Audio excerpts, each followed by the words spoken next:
उन्हीं के पास चलते हैं। रैनिक, बंगाल में हम देख रहे हैं कि ममता बनर्जी काउंटिंग सेंटर पर पहुंची हैं। इधर आप भी रंग अबीर और गुलाल में रंगे हुए दिखाई दे रहे हैं। मनोहर हमारे संवाददाता दिल्ली में पहुंच गए हैं। सबसे पहले आप ही बता दिए रैनिक, क्या स्थिति है?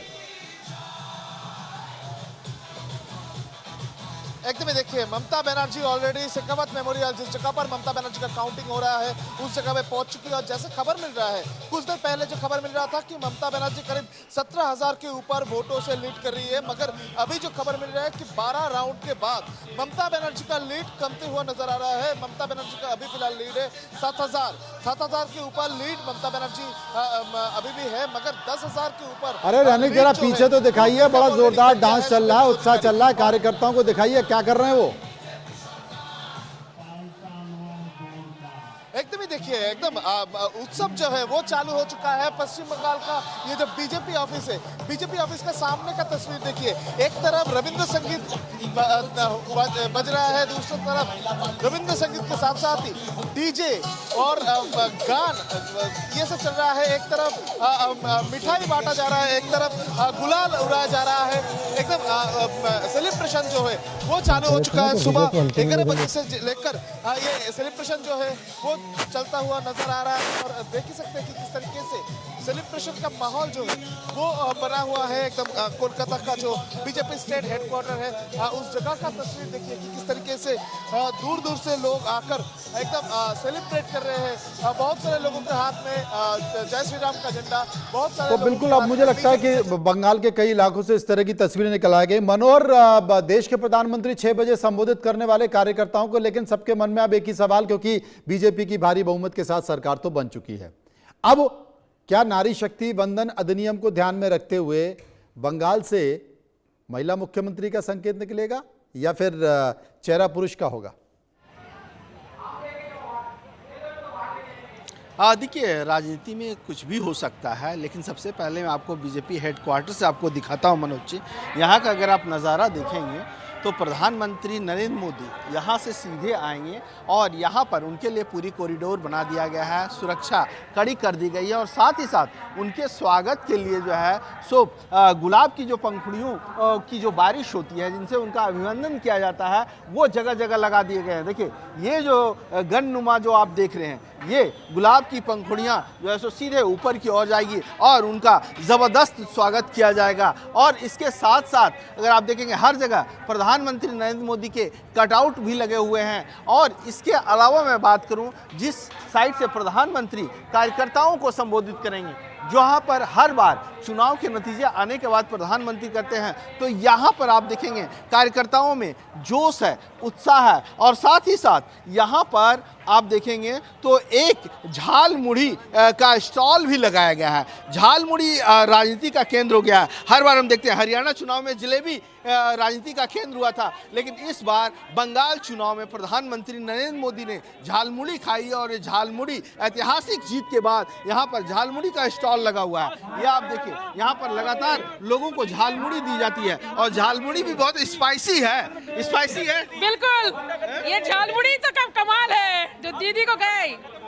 मिर्ची लगी दीदी को? बहुत तगड़ी वाली, बहुत तगड़ी वाली। मोदी जी ने अगर एक बार कोई चीज खाली, दीदी को मिर्ची लगनी है। बहुत अच्छी जीत हुई है और बता नहीं सकते ये खुशी कैसी है। इतनी खुशी है ना, इससे पहले कभी इतनी बड़ी खुशी मिली नहीं। बहुत बहुत बंगाल बच गया, बंगाल बच गया, मतलब क्या ही बताए। बहुत तो महिला मुख्यमंत्री होना चाहिए बीजेपी की ओर से? भाई नहीं, हमें महिला और पुरुष जो अच्छा काम करेंगे, जो मोदी जी तय करेंगे वही होगा। हमारे यहाँ पे महिला और पुरुष का नहीं है, मोदी जी के सभी कार्यकर्ता हैं, जिनको वो तय करेंगे वही होंगे। बिल्कुल मनोज जी, तो यहाँ पर आप देख सकते हैं कार्यकर्ताओं में जोश है और प्रधानमंत्री नरेंद्र मोदी का इंतजार किया जा रहा है। जी बिल्कुल, निरंजन दास हमारे साथ होंगे, सुधांशु मित्तल भी हमारे साथ जुड़ेंगे, उनसे भी चर्चा करेंगे। निरंजन हमारे साथ मौजूद है। निरंजन, अब तो भारतीय जनता पार्टी की सरकार भारी बहुमत से हो गई।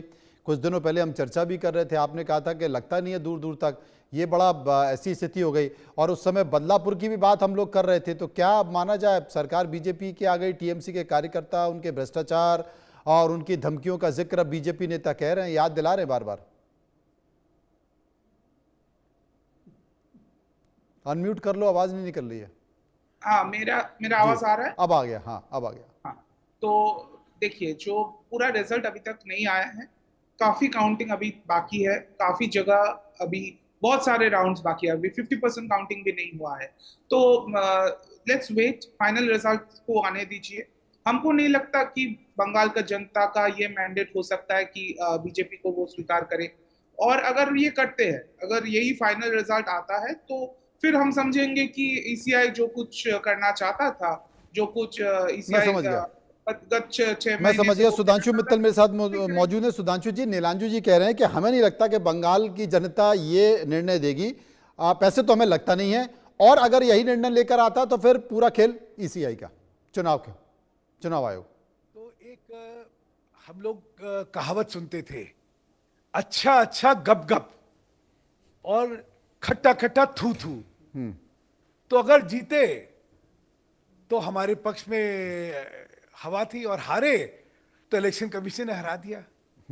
मुझे लगता है ये जो राजनीति में नया एक प्रचलन चल गया है ना, आपको ध्यान होगा, पहले जब भी कोई हारता था, अटल जी का मुझे अभी तक ध्यान है, अटल जी जब हारे तो उन्होंने कहा जनादेश हमारे खिलाफ है, हम सिर झुका के जनादेश का सम्मान करते हैं, कहीं हम में कमी रही होगी उसको देख के हम फिर संघर्ष करेंगे। हम जनादेश का अपमान करें ये कह के कि ये तो इलेक्शन कमीशन ने हरा दिया, मुझे लगता है ये एक नकारात्मक प्रतिक्रिया है जिससे राजनीतिक संगठनों को बचना चाहिए। अगर इलेक्शन कमीशन को यही करना है तो फिर कांग्रेस को क्यों वो केरल में जिताएगी? मतलब इसका भी आप लोगों को कहीं कहीं सोचना चाहिए कि भाई जहां जीत रही है वहां इलेक्शन कमीशन खराब नहीं कर रही।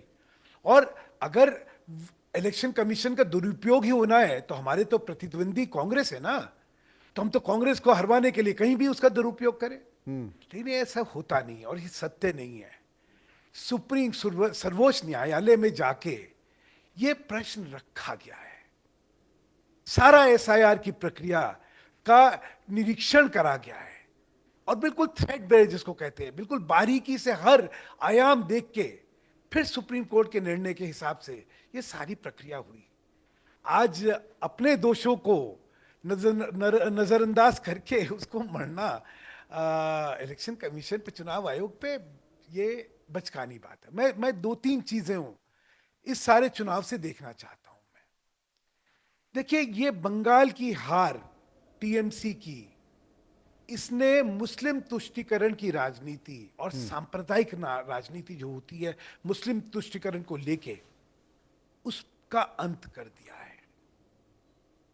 सब राजनीतिक संगठनों को समझ आ जाएगा कि वोट बैंक, मुसलमान को वोट बैंक देखते हुए हम उसकी तुष्टीकरण की जब राजनीति करते हैं तो उसकी एक प्रतिक्रिया होती है। कभी प्रतिक्रिया धीरे होती है, कभी बहुत तीव्र प्रतिक्रिया होती है। जब एक लंबे अरसे तक वो तुष्टीकरण होता रहता है और जब बहुसंख्यक समाज को ये लगने लगे कि मैं अपने ही राज्य में एक द्वितीय श्रेणी का एक नागरिक बन गया हूं, या मेरी सुनवाई खत्म हो गई है और अब तो अल्पसंख्यक उसकी चलेगी यहां पे क्योंकि वो एक संगठित वोट बैंक है जी, तो कहीं आक्रोश आता है। ये सोचना चाहिए, और मुझे लगता है इस परिणाम के बाद गंभीरता से विचार किया जाए। सभी लोग हमारे साथ बने हुए हैं। बस एक छोटा सा ब्रेक लेंगे, वापस आते हैं, फिर से चर्चा करते हैं।